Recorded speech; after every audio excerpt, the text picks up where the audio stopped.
welcome to the Mindset Michelle TV show. It's so super exciting to have you joining us yet again for another amazing and incredible guest as well, we hope.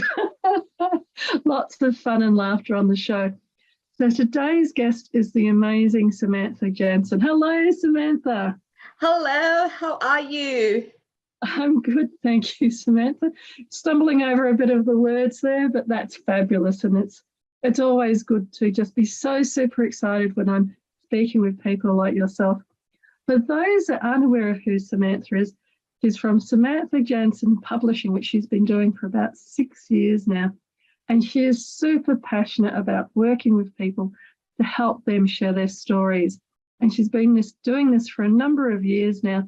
But I'd love, Samantha, please tell everybody a little bit more about how did you come to be in a publishing world, which can be a bit of a cutthroat world, and how did you come to be so fascinated about people's stories and helping people share what their stories are? Yeah, look, thank you for that. For me personally, I stumbled upon publishing by accident. It was not something that I personally set out to do. You know, when you finish studying and you go into the corporate world, because I came from the corporate world, so had almost a decade in corporate, working the 9 to 5, and then stepped away to pursue something completely different. And then it was about 7.5 years ago that I got approached to share my personal story in a collaborative book around my journey and what mindset and positive thinking and all that means to me, and how I've been able to navigate countless challenges from my teenage years to my early adult life, and then parenting and all of that combination of things, all these different things that I suppose in life we get to experience. And I thought, oh, this is different. Share my story in a collaborative book. And yeah, I wrote that story. It was not too long. I think it was about 2,500 words in this collaborative book. That book launched. And at the back of that, what happened was really, really exciting. So this book came out and I started going to different events, because at that point I had a coaching and a consulting business. And I was using this book just to say, look, this is who I am, get to know me. And, sharing this book with people, didn't think too much of it. Honestly, there was no strategy per se, rather than just going, connect with me. And there was a ripple effect from this little chapter in this book. And I just thought, hey, this is something worthwhile pursuing. Let me look into it. So my strategic mind, I suppose, started mapping things out. And fast forward I think it was about nearly 15 months later, I launched Samantha Jansen Publishing. And the core essence of that was really, if I saw the benefit of that, then can I make a difference out nationally and potentially internationally with people that really want to tell their story? So that was sort of the starting point. And truth be told, as a result of that, I've met some beautiful people. I have learned so much through their lived experience. I think that's the power of these sort of conversations. When you get out there and start talking to people, getting to know their heart and what drives them, what their purpose is. I have learned a lot, in the last almost 6 years as a result of doing this. Different walks of life, different experiences. But for me, the big thing is really getting to know people's heart and seeing why they want to tell that story, why that is so important to talk about a certain topic. And that has led me on my journey, which has been absolutely beautiful. And what a wonderful and fabulous journey it sounds like, from all the way from that corporate world and a traditional, having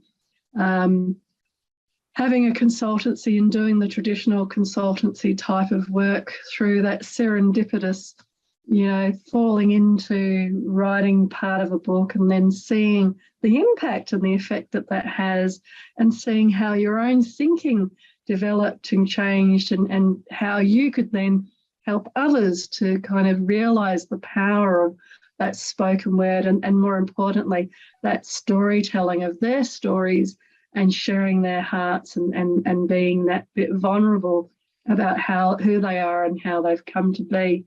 I'm fascinated then, because that does change people's approach to things, having those kinds of insights. What would you say then today would be your definition of success for yourself? Yeah, see, that's a really interesting question. And I think success means different things to different people. When I take a look at it on a personal level, so not so much on a business level or running a business or working or anything like that, I look at it more as an inward approach. And success to me is being able to live my values and the lifestyle that I desire. So it is not monetary based, yeah, we need to make an income, we need to do all these things, but for me it's just the choices that I get to have every single day is how I count success. And that has been really, I think, when I reflect back, right here, right now, when I look back on the last probably, let's say, 15 to 18 years, particularly from 10 11 years ago, I was in the corporate world at 9 to 5 running back and forward, and as much as there was certain levels of fulfillment, there was other things that sort of fell off because I couldn't sustain that for 20 or 30 years. And then you flip the coin and you kind of go, well, you run a business, you're working, you're doing all these other projects, you're a parent, and then there's other demanding things that kind of meet you on that journey. But I think right here, right now, when I stop and pause and reflect and do a bit of journaling and I think about, life and the comparison, success is really, to me, that freedom, that choice that I have. As a result, every day I get to do something that I love, as opposed to feeling like I'm dragged to do something that is okay. And that's what success means to me. Fabulous. And what a beautiful definition or explanation of success for yourself. That I love that, looking at living your values and your lifestyle and having those choices and having that freedom, that following your passion and following your heart. You're so eloquently and beautifully sharing about how definitely that journey, and part of it has been accelerated, I think, with COVID over the last few years. Many people have now kind of woken up with that same realisation that 9 to 5 and that day in, day out, whatever that might be, and you may perfectly enjoy that, but coming more and more to appreciate the value of the freedom of lifestyle and the freedom to make the choices in lifestyle that many people are looking for now in terms of their next steps. So it also beautifully leads on to, what do you feel then, and what do you think were some of the things that you built as your mindset around creating that success for yourself that you'd love to share with others now? Yeah, and I think, look, I'll be upfront and honest. I remember when I transitioned from the corporate world to self-employed, or working for yourself, whatever, entrepreneur, whatever languaging people use, I think I had this image of what life was going to look like, right? I was like, oh, giving up this, stepping into this, it's going to be okay.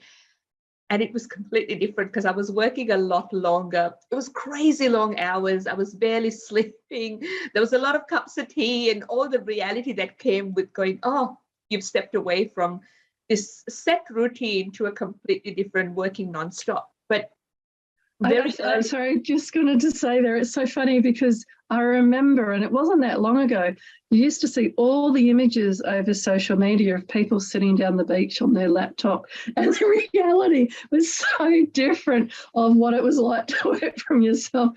There was no beach, there was no laptop down the beach. It was like long hours, lots of cups of tea, like you're saying. And yet people really did have this belief back then. Obviously, thank God they don't now, but they had this belief that becoming your own boss and etc., you actually were sitting down the beach surfing, typing on a computer, running, surfing on a computer. Oh, I love that. That is so true. It's so interesting because I think leaving the corporate world and kind of going, okay, I've finished work at 5, I'm done. Come home, run the household sort of thing. I just thought, oh, if I'm working my own hours, like I'm going to be able to call the shots and do all these things. I was working 12, 14 hours. It was mental.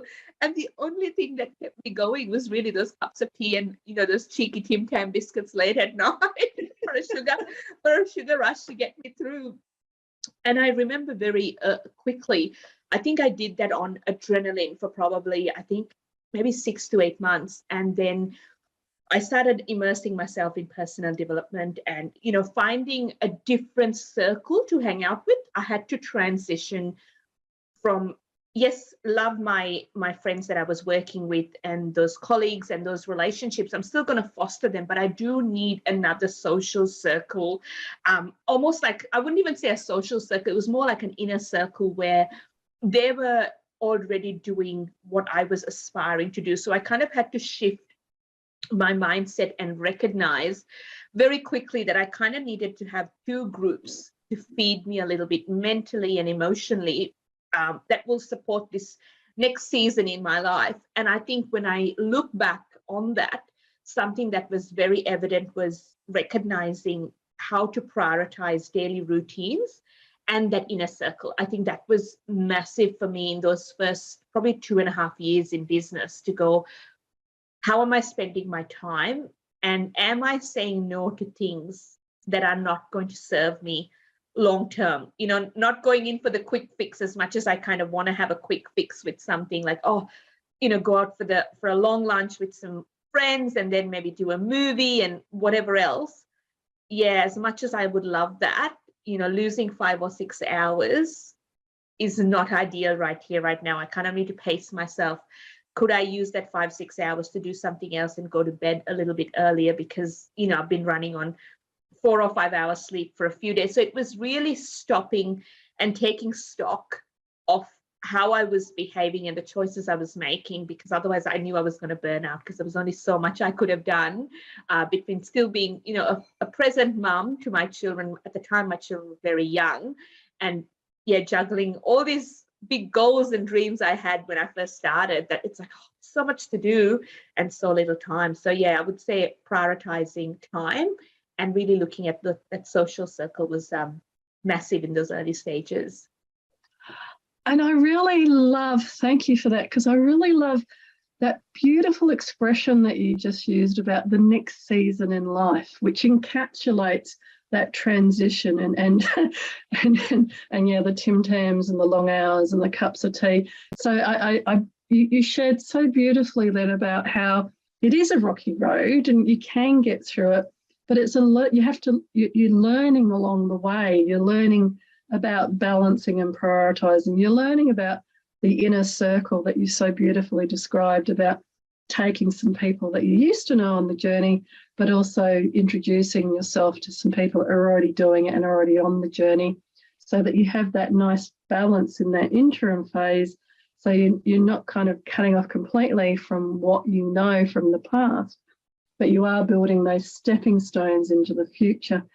And the prioritizing that you again so lovely explained it about, well, that, you know, even 2-hour lunch that you might have done in a corporate role because you were going to some sort of networking event, the travel may also have meant that you were, you know, doing it maybe for 3 hours, sneaking in the extra hour because you needed to travel back and forth, which again, when you're in a corporate sort of environment, you can kind of manage your time and get around. But working for yourself, that balance of that 3 hours to go and network versus 3 hours of doing client work is something that's very different to get your mindset around. And I love that. For me, that, you know, next season of life is a really beautiful way of describing how, well, perhaps if you have really young children, you don't have that mindset capability or space to then be thinking about, should I go to the lunch or should I work on the client work? Because it's all about the immediacy of the young children you have, for men and women. I'm not just saying women here. So that season of life element, I think, is really important to keep in mind about what inner circle and what prioritizing you're doing in your life, whether that's moving from corporate to a new role and setting up a business, or whether that's even like now, you've been going for nearly 6 years, what next stage you take that business to. It's looking at holistically at all of that. And again, you might find that the people you've surrounded yourself with from the inner circle for publishing may not be the people that for online programs, etc. You then again have to shift to a new group of people. But it comes back so beautifully to that season. Absolutely. And I think recognizing that we're all on a different journey. yes, some people cross our paths at a certain time because we're on, sharing a similar, I suppose, similar role in some way, working on a particular project. There's alignment, there's shared values, and there's purpose on that. But then our season might be only in that project for 2 or 3 years, whereas their season might be 5 or 6 years. So then we kind of, transition onto the next one. So you still can keep those friendships and those connections and those relationships, whatever, languaging we choose to use there. But I think it's important to go, okay, my season has come to an end there. I'm on to that next chapter. And I'm going to still keep in touch, but I'm going to recognize that I need to be building and serving this particular project because this is the season I'm now in, and this is going to help me get to that next stage. And this is where I often, when I'm talking to people, I always am mindful that just because, there's alignment here and now doesn't mean to say we're in alignment with everything that they're doing and I'm doing, because, I might have 2 or 3 different projects happening at the one time, and I have 2 or 3 different circles for that, because that's how, one, that helps me stay accountable. 2, I'm learning and growing. And for me, learning and growing, every day, every week, every month is so important for my mental health, but also for my career in terms of where I want to go. So, yeah. I think that you touch a different word again is the networking with that inner circle.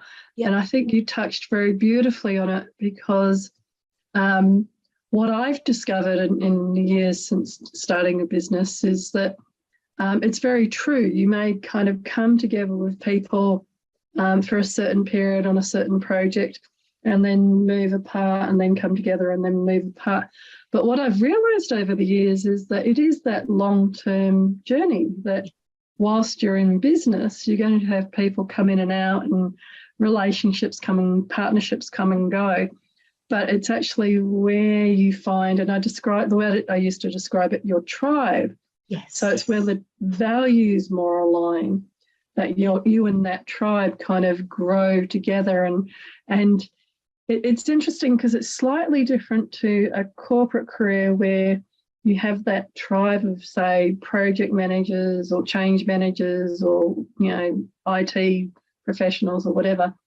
And you and that tribe go in and out of roles over certain years. Yeah. This is where, in the business sense, you kind of go in and out of programs and projects and clients over the years. And in some ways, the world has gotten bigger with globalization and with all of the technology, but it's actually also got smaller because the pool of people working in that space is actually smaller. Yes. I think LinkedIn, there was something like, I can't remember the numbers, but, it was like 1% were actually active on something like LinkedIn. Wow. Out of the, 6 billion people or something like that. I can't remember the numbers exactly.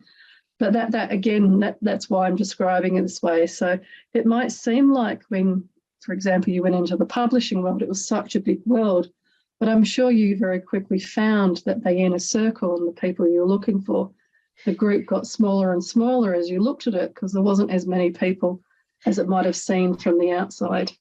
Absolutely. And I'm trying to think of that saying, I can't remember the saying, but often from a distance, you look at something, a situation or an event or whatever it is, and you kind of go, oh, that looks amazing. And it's got all the bells and whistles and all of that, right? And often as you get closer, you go, hang on, actually, now that I've gotten to know these people, now that I'm hanging out with them and I'm learning and growing, it is a lot of hard work, that whole blood, sweat and tears kind of methodology of going, they've done a lot of paving in order to get to where they are. So I'm going to count my blessings that I have been, my path is crossed with this, because I can learn from that. But then also, what am I doing to give back in that setting? So as you said, it looks big and scary, or, big and overwhelming, whichever way you look at it. But as you said, when we get closer to that and we're, we've got skin in the game, as I call it, it's a very different picture to what originally we saw from the outside. So, yeah. In music, it's a really, they use this example a lot in the music industry, where it's only like taken 10 years to become an overnight success.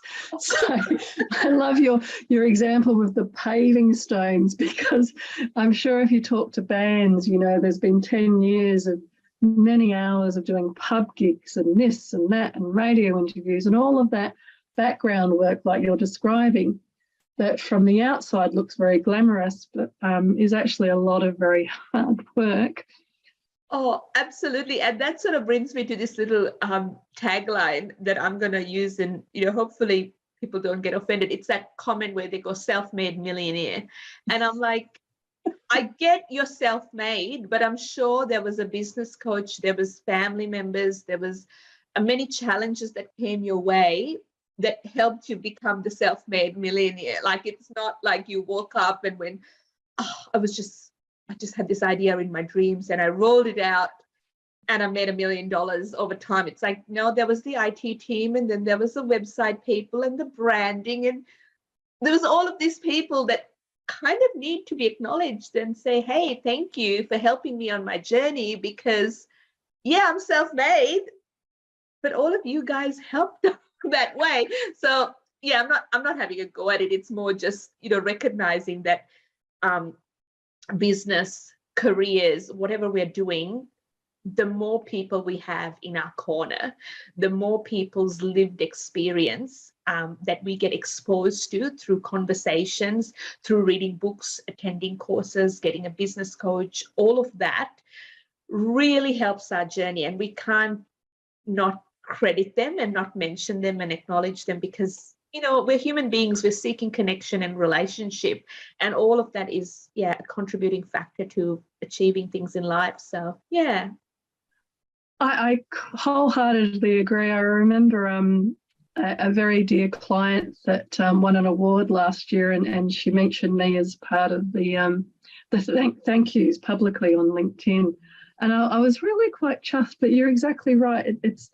It's aligning those values so that when you find the clients like that, you want to do repeat work and repeat business with them, because again, a funny old cliche, but these cliches, many of them are very true, about how it takes a village to raise a child. I think that same sort of analogy, where it takes, a lot of support networks to raise a business. And I love how you're pointing out the self-made millionaire.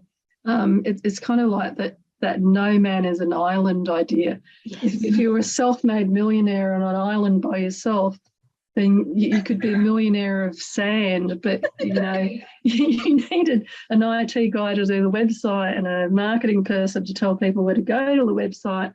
So it's kind of funny. Absolutely. I so agree with you, because I remember when I did my very first book launch. So this is going back about, I think, 5.5 years ago, and I had my parents in the room. They came along to support me. And I'm pretty sure actually that one I actually had my kids as well. And at the time they were both in primary school. Now my daughter is in high school, but at the time they were both primary school, and my son was quite young, and running around and just bribing him with biscuits to just sit still and go, this is mom's working event. Like, you just calm down a little bit. Don't run around. Don't drive your Hot Wheels under chairs. And anyway, long story short, I remember when I got up on stage to acknowledge the authors and their families, I made sure I pointed out that I had my parents and my children in the room. And at that time, I acknowledged them, said my thank yous. And I remember later on in the night, a few people came up to me and said, oh, Samantha, I had no idea you had young children, because, you show up on Zoom, you're traveling. This is pre-COVID, obviously, jumping on planes and going and doing things and running workshops. And, we cross paths at a very short pace, like, a little coffee conversation. So it's not like you get to hear my whole story about me being a mom. We kind of connect on a professional level. And I said, oh, yeah. So you met my family, and, those are my little munchkins. And they're like, wow, okay. And I said, well, this is the part that you don't see. I've got 2 people campaigning and supporting me And that is why I can live my life purpose and I can pursue the things that I'm dreaming big, I want to achieve, because I have a support network. But if I was, as you said, like a lonely man sitting on an island, well, nothing would get done.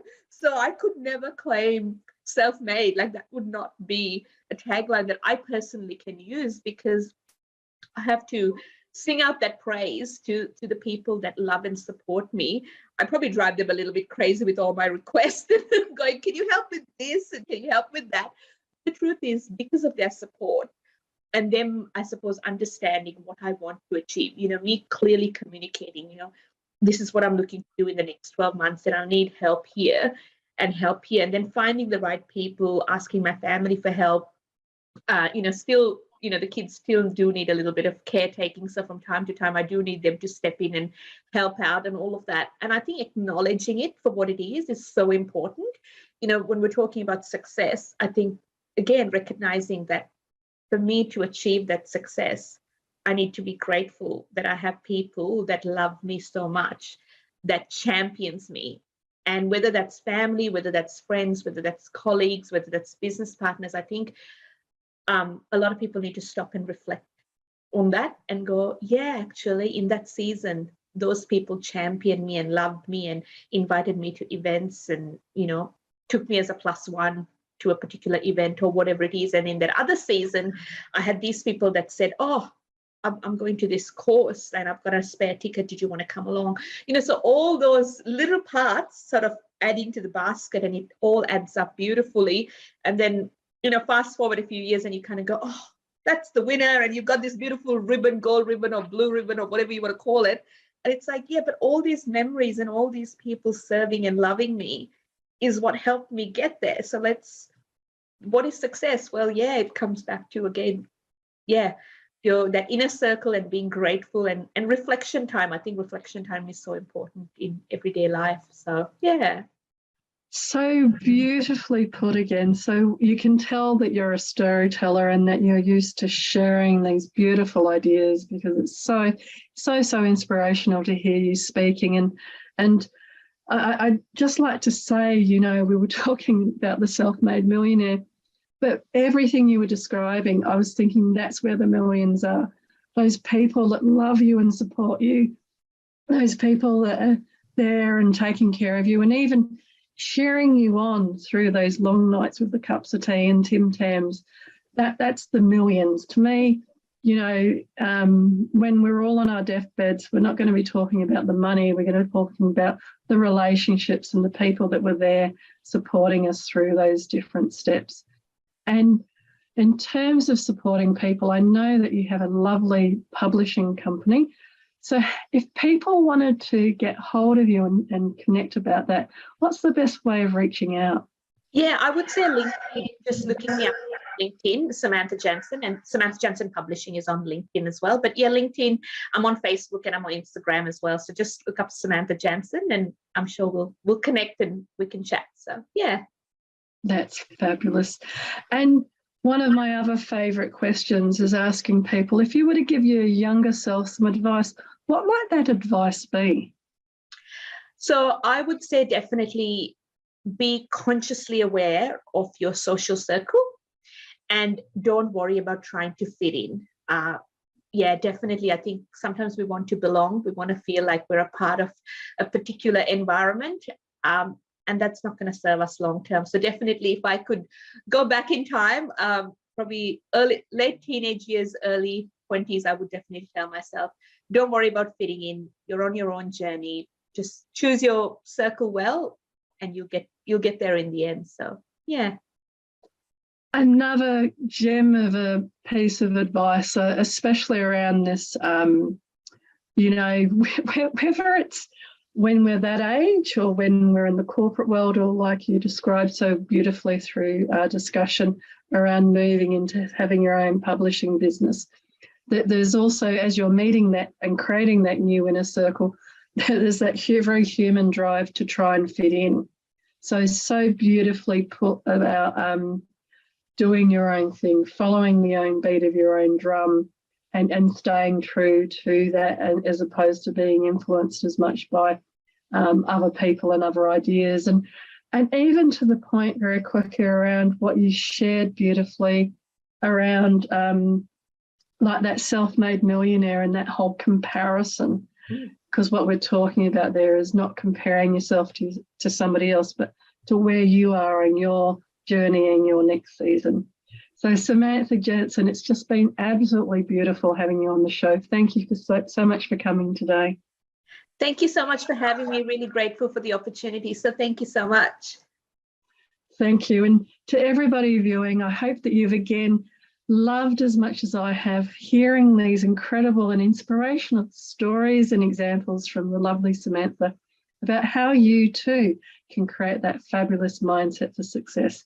But for now, from my heart to your heart, be great, be fabulous, and be you.